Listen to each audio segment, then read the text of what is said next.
दोस्तों नमस्कार। आ चुका है कक्षा 12वीं एमपी बोर्ड वाले स्टूडेंट्स के लिए हिंदी सब्जेक्ट का मॉडल पेपर। दोस्तों ये गवर्नमेंट के द्वारा जारी किया गया सैंपल पेपर है जिसका संपूर्ण सॉल्यूशन ऑल क्वेश्चन के आंसर जो है दोस्तों यहाँ पर इस वीडियो के माध्यम से मैं बता रहा हूँ। यहाँ आप लोगों को एक बात मैं बता देता हूँ, आप देख सकते हो ये गवर्नमेंट के द्वारा जारी किया गया है 101% रियल सैंपल पेपर है दोस्तों। जो मध्य प्रदेश बोर्ड है ना उन स्टूडेंट्स के लिए है, ये मैं रिपीट कर देता हूँ, ठीक है। ये मध्य प्रदेश के अलावा किसी दूसरी बोर्ड का नहीं है, ठीक है ना, याद रखना। और 2025 की हायर सेकेंडरी जो एग्जाम है हिंदी सब्जेक्ट विषय कोड 051 है दोस्तों, याद रखना, कक्षा 12वीं। चलिए अब आपको मैं बताता हूँ इसमें जितने भी क्वेश्चन दिए हैं सबके आंसर। आप सभी को एक काम करना है, वार्षिक परीक्षा के लिए सारे जो मॉडल पेपर है वो आपको यहाँ पर हमारे इस चैनल पर उत्तर सहित देखने को मिलेंगे आप लोगों को। और इसके अलावा हमारा जो मेंस एजुकेशन ऐप है जिसकी लिंक हमने चैनल के अबाउट सेक्शन में दे रखी है, उस पर भी वार्षिक परीक्षा का अभ्यास कार्य कराया जा रहा है, तो ऐप को डाउनलोड कर लेना। चलिए स्टार्ट करते हैं आज के हमारे हिंदी सब्जेक्ट के मॉडल पेपर जो कि गवर्नमेंट ऑफ मध्य प्रदेश के द्वारा जारी किया गया है, उसका संपूर्ण सॉल्यूशन। ये रहा आप लोगों का पहला क्वेश्चन। पहला क्वेश्चन जो है इसमें आप लोगों को दिया है हरिवंश राय बच्चन की 10 खंडों में प्रकाशित रचना है। दोस्तों हरिवंश राय बच्चन जो है ना वो हालावाद के जनक हैं, याद रखना आप सभी स्टूडेंट्स। और यहाँ पर बच्चन ग्रंथावली आपको उत्तर के रूप में याद रखना रहेगा क्योंकि उनका संपूर्ण जो ग्रंथ है वो सारे ग्रंथ बच्चन ग्रंथावली में आ गए हैं, ठीक है। तो इसमें बच्चन ग्रंथावली करेक्ट होगा। इसके बाद में देखिएगा श्रृंगार, शांत, करुण, इन रसों में कौन सा गुण पाया जाता है। दोस्तों यहाँ पर आप लोगों को करेक्ट आंसर के रूप में माधुर्य गुण बताना है, ठीक है। अगला प्रश्न देखिएगा, प्रयाग महिला विद्यापीठ की स्थापना किसने की। तो दोस्तों यहाँ पर आपका उत्तर के रूप में सभी प्यारे बच्चों को महादेवी वर्मा याद रखना रहेगा। आप सभी को एक बात बता देता हूँ, वार्षिक परीक्षा तक सारी अपडेट आपको यहीं पर देखने को मिलेगी। आप चैनल को सब्सक्राइब करके रखना और घंटी की बटन को ऑल पर रखना क्योंकि जैसे हम वीडियो अपलोड करेंगे तो आप लोगों को पता चल जाएगा, ठीक है। शब्द युग्म के प्रकार हैं प्यारे बच्चों, शब्द युग्म जो होता है वो 6 प्रकार का होता है, याद रखना आप सभी स्टूडेंट। शब्द युग्म 6 प्रकार का। युग्म का अर्थ क्या होता है, तो युग्म का अर्थ होता है जोड़ा। जो शब्द जोड़े के रूप में प्रयोग होते हैं उन्हें हम शब्द युग्म कहते हैं और शब्द युग्म 6 प्रकार का होता है, ऐसा आप याद रखेंगे। जूझ, जूझ का मतलब होता है दोस्तों संघर्ष, ठीक है। जूझ का अर्थ संघर्ष है। ये पाठ की किस विधा में रचा गया है, तो प्यारे बच्चों इसमें आप लोगों को मैं बता देता हूँ ये आत्मकथात्मक उपन्यास है, आत्मकथात्मक उपन्यास है।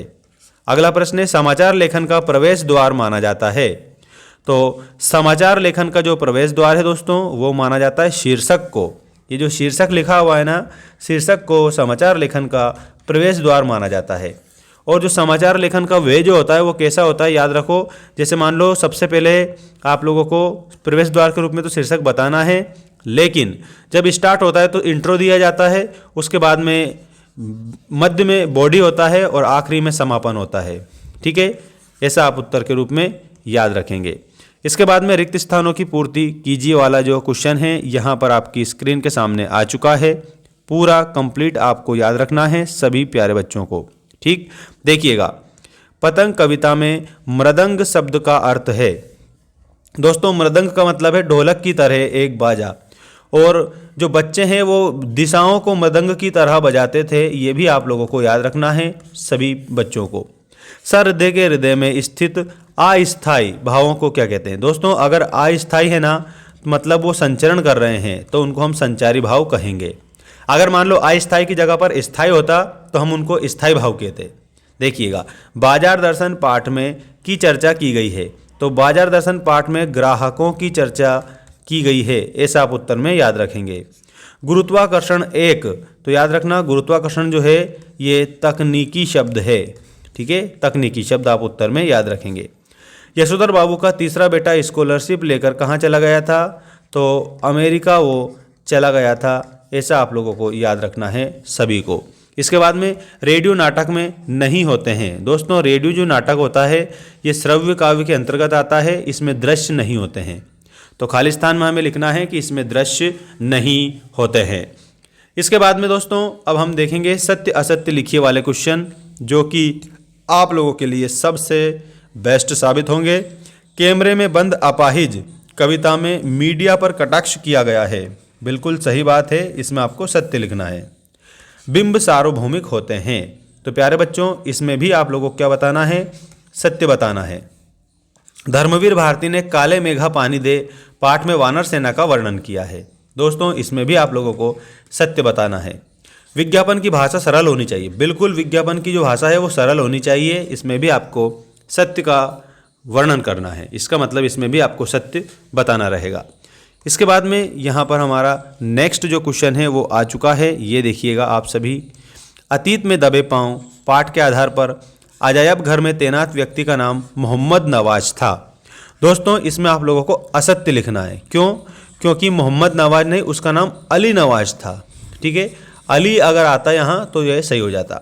देखिए नेक्स्ट, निरक्षरों के लिए मुद्रित माध्यम उपयोगी होते हैं। जैसे अगर कोई निरक्षर है, इसका मतलब उसे अक्षरों का ज्ञान नहीं है, तो फिर मुद्रित माध्यम का वो क्या करेगा, इसका मतलब यहाँ पर हमारा असत्य हो जाएगा। ठीक, अब हम देखेंगे सही जोड़ी मिलान कर लिखिए। सभी बच्चे चैनल को सब्सक्राइब करेंगे और लाइक जरूर करें। चलिए आगे बढ़ते हैं। बात सीधी थी पर, दोस्तों यहाँ पर आपको मैं बता देता हूँ कोई दूसरा नहीं, इसमें करेक्ट आंसर कोई दूसरा नहीं पे करेंगे आप मिलान। इसके बाद में ढोलक की आवाज़, तो ढोलक की जो आवाज़ है वो संजीवनी शक्ति का काम करती थी। किसका? संजीवनी शक्ति का। राजभाषा, तो दोस्तों जो सरकारी कामकाज की जो भाषा होती है उसको राजभाषा कहा जाता है, तो आपको मिलाना है इसको, सरकारी कामकाज की भाषा राजभाषा। ठीक, उर्दू फारसी की जो छंद शैली होती है उसको रुबाई से आपको मिलाना है। दोस्तों उर्दू और फारसी की जो छंद शैली है उसको रुबाइयाँ बोला जाता है। मोहनजोदड़ो का अर्थ, दोस्तों मोहनजोदड़ो का अर्थ जो होता है ये होता है मृतकों का टीला, अर्थात मुर्दों का टीला। इसको ऐसा इसलिए कहा जाता है क्योंकि ऐसा माना जाता है कि ये नगर 7 बार बना और बिगड़ा, 7 तहें प्राप्त हुई है जिसमें कि अस्थियां भी मिली है, तो मुर्दों का टीला इसलिए बोला जाता है, मृतकों का टीला मोहनजोदड़ो। और एक और बात, ये सभ्यता जो है 4000 साल से लेकर के 5000 साल पुरानी सभ्यता है। ठीक है, याद रखना आप सभी। विश्व की सबसे प्राचीन सभ्यताओं में इसकी गिनती होती है, अर्थात सबसे प्राचीन सभ्यता है। भारत का पहला छापाखाना, दोस्तों भारत का पहला छापाखाना गोवा में खुला था, आपको याद रखना है। और इसके बाद में रीतिकाल की प्रतिनिधि रचना, तो रीतिकाल की जो प्रतिनिधि रचना है दोस्तों इसमें आप लोगों को बताना है बिहारी सतसई। बिहारी जो सतसई है ना, बिहारी सतसई किसकी रचना है? ये बिहारी की रचना है। ठीक है, बिहारी सतसई बिहारी की रचना है, बिहारी रीतिकाल के कवि हैं, ऐसा आप याद रखेंगे। अब ये जोड़ी आपकी कंप्लीट हो चुकी है, आप चाहें तो इसका स्क्रीनशॉट भी ले सकते हैं। आपको मैंने बता दिया है, सभी जो बच्चे हैं हमारे साथ जुड़े हुए आप इसका एक स्क्रीनशॉट ले सकते हैं, क्योंकि ये जोड़ी जो है आपके लिए बहुत ही बेस्ट साबित होगी फॉर योर एग्जाम। देखिएगा, अब हम देखेंगे क्वेश्चन नंबर 5। सभी का आंसर मैं बताऊंगा, एक एक आंसर आप नोट कर लेना। ये क्वेश्चन नंबर 5 में आपको दिया है, एक वाक्य में उत्तर लिखिए। पहला क्वेश्चन, कवि उमाशंकर जोशी के अनुसार बीज किस रूप में अंकुरित होता है? तो दोस्तों यहाँ पर आप लोगों को सभी को करेक्ट आंसर के तौर पर बताना है भावना के रूप में। तो यहाँ हम क्या लिखेंगे? भावना के रूप में। ठीक है, कविता के रूप में, कविता के रूप में, ये दोनों आप लोगों को लिखना है। ठीक है, याद रखना आप सभी। इसके बाद में देखिएगा, जहाँ उपमेय को उपमान से भी श्रेष्ठ बताया जाए वहाँ पर कौन सा अलंकार होता है? प्यारे बच्चों, जहाँ पर उपमेय को उपमान से श्रेष्ठ बताया जाता है वहाँ पर आपका व्यतिरेक अलंकार होता है। व्यतिरेक अलंकार आप उत्तर के रूप में याद रखेंगे। इसके बाद में देखिएगा, लेखक हजारी प्रसाद द्विवेदी ने कबीर के अतिरिक्त किस कवि को अनासक्त योगी कहा है? तो यहाँ पर आप लोगों को कालिदास बताना है। कालिदास को उन्होंने अनासक्त योगी कहा है कबीरदास के अलावा।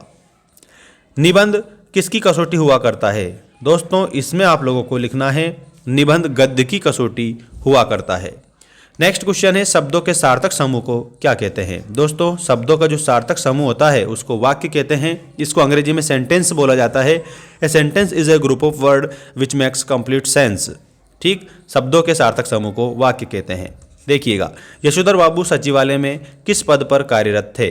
तो यहाँ पर आप लोगों को बताना है सचिवालय में सेक्शन ऑफिसर के रूप में वो जाने जाते थे। तो इसमें आप लोगों को क्या लिखना है, सेक्शन ऑफिसर। ठीक है, ये आपका करेक्ट उत्तर हो जाएगा। घटनास्थल से किसी खबर के सीधे प्रसारण को क्या कहते हैं। तो दोस्तों सीधे प्रसारण को कहते हैं लाइव। ठीक है, घटनास्थल से किसी भी खबर के सीधे प्रसारण को लाइव कहा जाता है। अब हम बढ़ते हैं हमारे नेक्स्ट क्वेश्चन की ओर, जिसमें आप लोगों को इस प्रकार के ये क्वेश्चन दिए हैं। और ये सारा क्वेश्चन पेपर अगर आपको चाहिए तो हमारा जो टेलीग्राम ग्रुप है उसको जरूर ज्वाइन कर लेना सभी स्टूडेंट। टेलीग्राम ग्रुप पर ये सारे के सारे जितने भी इसमें क्वेश्चन आए हैं सारे क्वेश्चन हम आप लोगों को शेयर कर देंगे। तो दोस्तों यहाँ निबंध के रूप में क्या क्या आता है ये भी इसमें देख लीजिएगा आप सभी। विद्यार्थी जीवन में नैतिक मूल्यों का महत्व, वृक्ष रहेंगे तो हम रहेंगे, मानव जीवन की प्रगति में कंप्यूटर, पुस्तकालय का महत्व, चंद्रयान 3 और चंद्रयान 3 भारत की एक बड़ी उपलब्धि। यहाँ पर आपको ये निबंध बताया गया है। ठीक है, तो मिलते हैं नेक्स्ट वीडियो में। धन्यवाद। जय हिंद, वंदे मातरम।